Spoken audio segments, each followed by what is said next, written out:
Hello students, welcome to history class। ਸਾਡਾ question ਚੱਲ ਰਿਹਾ ਸੀ ਅਸ਼ੋਕ ਦੇ ਧੰਮ ਦੀ ਸਥਾਪਨਾ ਦੇ ਕਾਰਨ ਅਤੇ ਉਸ ਦੇ ਮੁੱਖ ਸਿਧਾਂਤਾਂ ਦਾ ਵਰਣਨ ਕਰੋ। ਪਿਛਲੀ ਕਲਾਸ ਵਿੱਚ ਅਸੀਂ ਅਸ਼ੋਕ ਦੇ ਧੰਮ ਦੀ ਸਥਾਪਨਾ ਦੇ ਲਈ ਜ਼ਿੰਮੇਦਾਰ ਕਾਰਨਾਂ ਦੀ ਚਰਚਾ ਕਰਦੇ ਹੋਏ ਵੰਸ਼ ਦਾ ਪ੍ਰਭਾਵ ਸਮਾਜਿਕ ਏਕਤਾ ਅਤੇ ਰਾਜਨੀਤਿਕ ਏਕਤਾ ਦੇ ਲਈ ਅਸ਼ੋਕ ਦੁਆਰਾ ਸਥਾਪਿਤ ਕੀਤੇ ਗਏ ਧੰਮ ਦੀ ਗੱਲ ਕੀਤੀ। ਅੱਜ ਦੀ ਕਲਾਸ ਵਿੱਚ ਅਸੀਂ ਐਸੇ ਕੁਐਸਚਨ ਨੂੰ ਅੱਗੇ ਜਾਰੀ ਰੱਖਦੇ ਹੋਏ ਅਸ਼ੋਕ ਦੁਆਰਾ ਸਥਾਪਿਤ ਧੰਮ ਦੇ ਮੁੱਖ ਸਿਧਾਂਤਾਂ ਦੀ ਚਰਚਾ ਕਰਾਂਗੇ। ਸ਼ੁਰੂ ਕਰਦੇ ਹਾਂ। ਧੰਮ ਦੇ ਮੁੱਖ ਸਿਧਾਂਤ। ਅਸ਼ੋਕ ਨੇ ਆਪਣੇ ਅਭਿਲੇਖਾਂ ਵਿੱਚ ਧੰਮ ਦੇ ਵੱਖ-ਵੱਖ ਸਿਧਾਂਤਾਂ ਦਾ ਵਰਣਨ ਕੀਤਾ ਹੈ।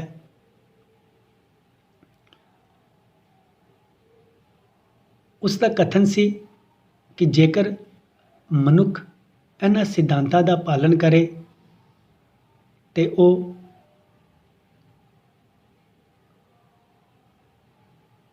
ਸਾਡੀ ਧਰਤੀ ਨੂੰ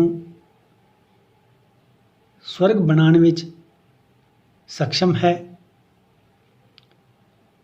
ਅਸ਼ੋਕ ਨੇ ਆਪਣੇ ਧੰਮ ਦੇ ਸਿਧਾਂਤਾਂ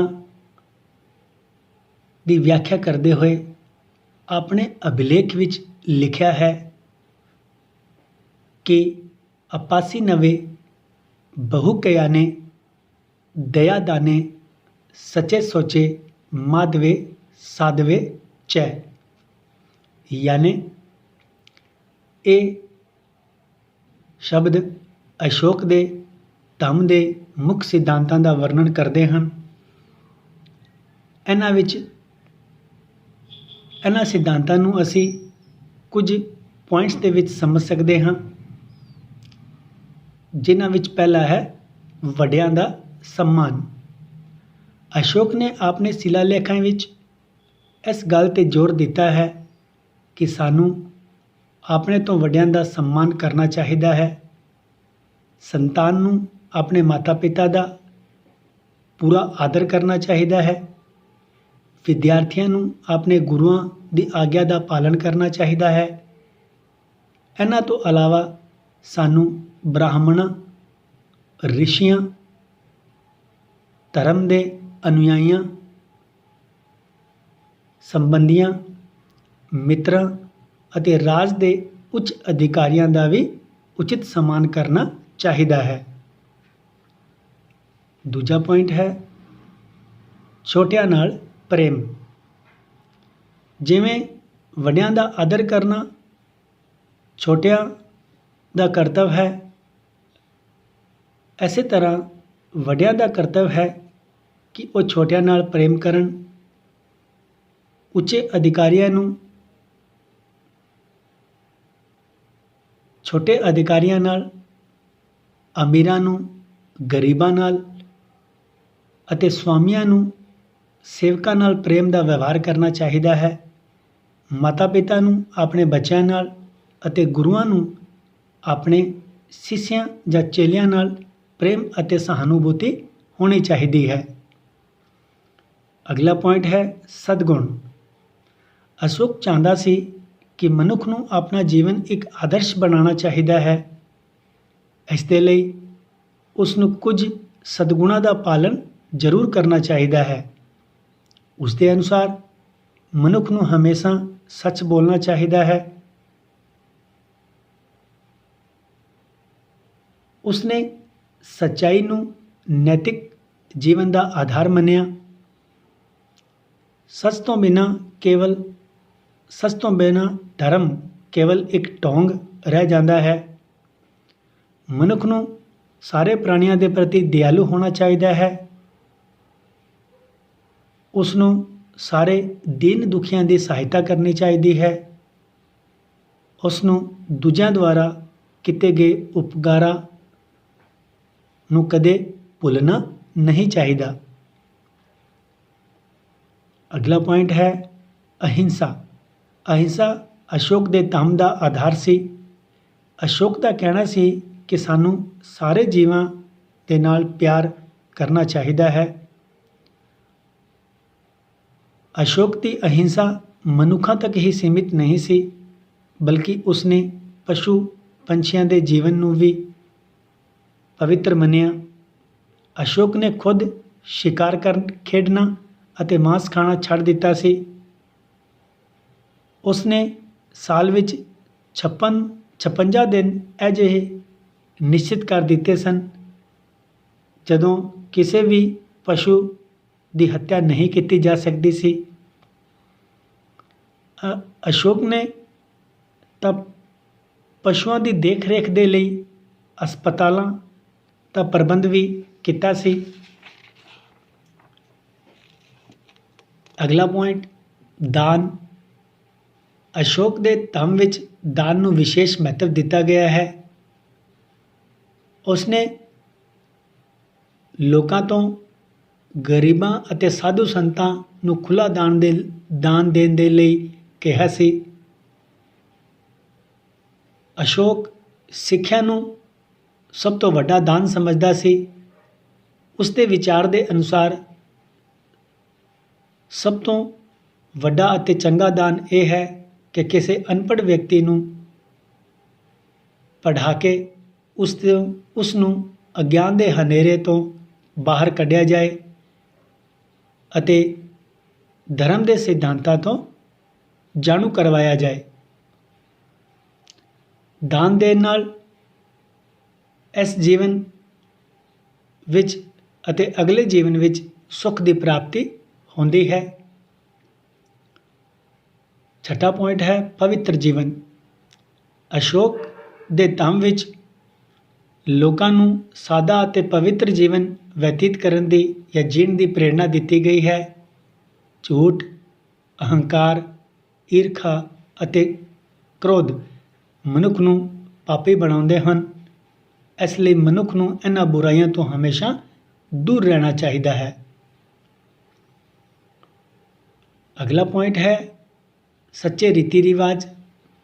ਅਸ਼ੋਕ ਨੇ ਲੋਕਾਂ ਨੂੰ ਵਿਅਰਥ ਦੇ ਰੀਤੀ ਰਿਵਾਜ ਅਤੇ ਦਿਖਾਵਾ ਛੱਡਣ ਦੇ ਲਈ ਕਿਹਾ। ਉਸ ਦੇ ਅਨੁਸਾਰ ਜਨਮ, ਵਿਆਹ, ਵਰਤ ਅਤੇ ਤੀਰਥ ਯਾਤਰਾਵਾਂ ਤੋਂ ਸੰਬੰਧਿਤ ਪ੍ਰਚਲਿਤ ਰੀਤੀ ਰਿਵਾਜ ਝੂਠੇ ਹਨ। ਉਹ ਵੱਡਿਆਂ ਦਾ ਆਦਰ ਕਰਨਾ, ਛੋਟਿਆਂ ਨਾਲ ਪ੍ਰੇਮ ਕਰਨਾ, ਦਾਨ ਅਤੇ ਦਇਆ ਕਰਨ ਨੂੰ ਧਰਮ ਦੇ ਸੱਚੇ ਰੀਤੀ ਰਿਵਾਜ ਕਹਿੰਦਾ ਹੈ। ਮਨੁੱਖ ਅਜਿਹੇ ਰੀਤੀ ਰਿਵਾਜਾਂ ਨੂੰ ਅਪਣਾ ਕੇ ਹੀ ਮਹਾਨ ਬਣ ਸਕਦਾ ਹੈ। ਅਗਲਾ ਪੁਆਇੰਟ ਹੈ ਧਾਰਮਿਕ ਸਹਿਨਸ਼ੀਲਤਾ।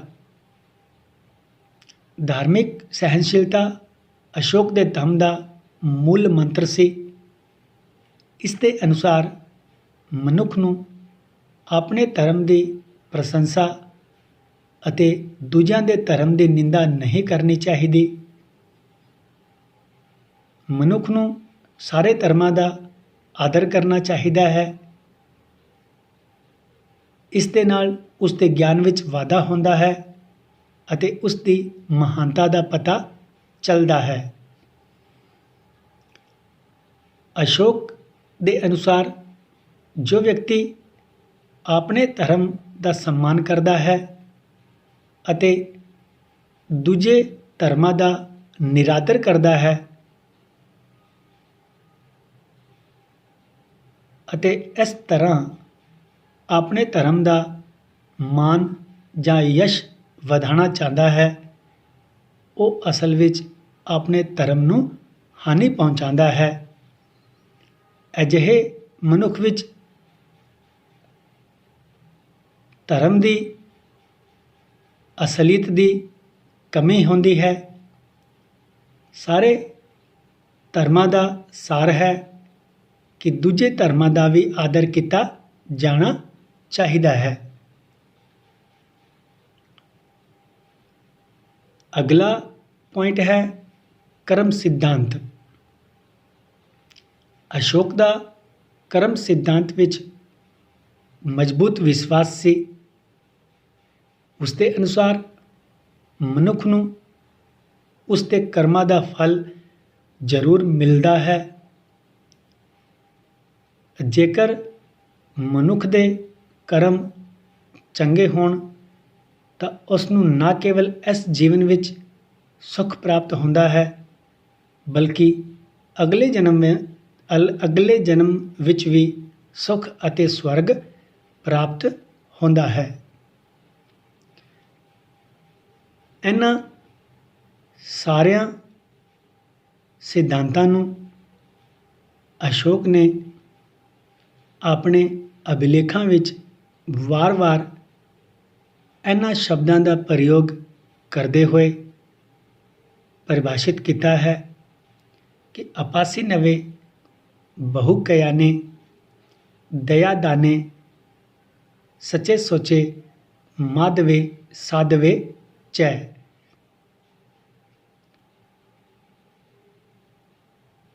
इन्हां शब्दां दा अर्थ ਉਹੀ है जिन्हां दी चर्चा असी अज 9 पॉइंटां दे विच कीती है।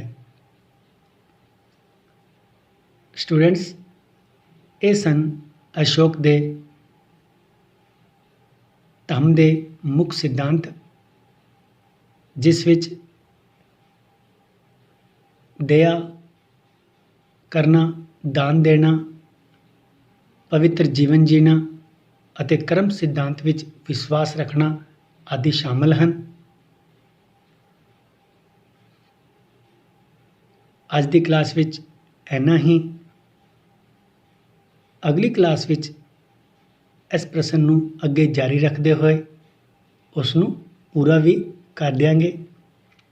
ਕੁਐਸਚਨ ਬੜਾ ਸਰਲ ਅਤੇ ਆਸਾਨ ਹੈ, ਇਸ ਲਈ ਤੁਸੀਂ ਆਪਣਾ ਨੋਟਸ ਜ਼ਰੂਰ ਤਿਆਰ ਕਰਦੇ ਰਹੋ। ਅੱਜ ਇੰਨਾ ਹੀ। ਬਹੁਤ ਬਹੁਤ ਧੰਨਵਾਦ।